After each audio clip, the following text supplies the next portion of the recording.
Rent पर GST का confusion है, नहीं पता जीएसटी कब लगता है कब नहीं लगता, और आरसीएम समझना चाहते हो सिंपल वर्ड्स में, तो ये वीडियो एंड तक जरूर देखना।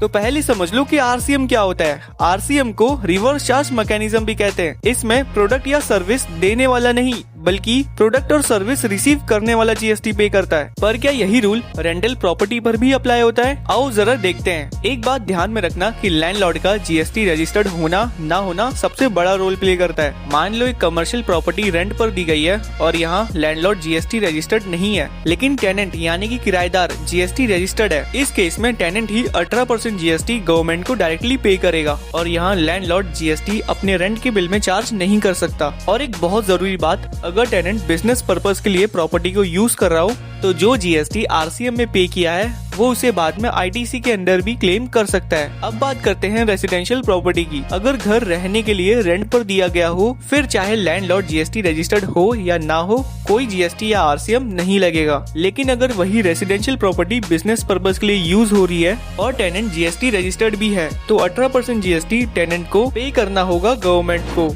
मुझे पता है कि आपके मन में बहुत सारे सवाल आ रहे होंगे इस जीएसटी और आरसीएम को लेके, पर उन सभी सवालों का जवाब आपको पार्ट 2 में मिलेगा। या फिर आपको कोई डाउट या क्वेरी है इनकम टैक्स, कॉर्पोरेट लॉ और जीएसटी को लेके, तो आप हमसे डायरेक्ट कांटेक्ट कर सकते हो।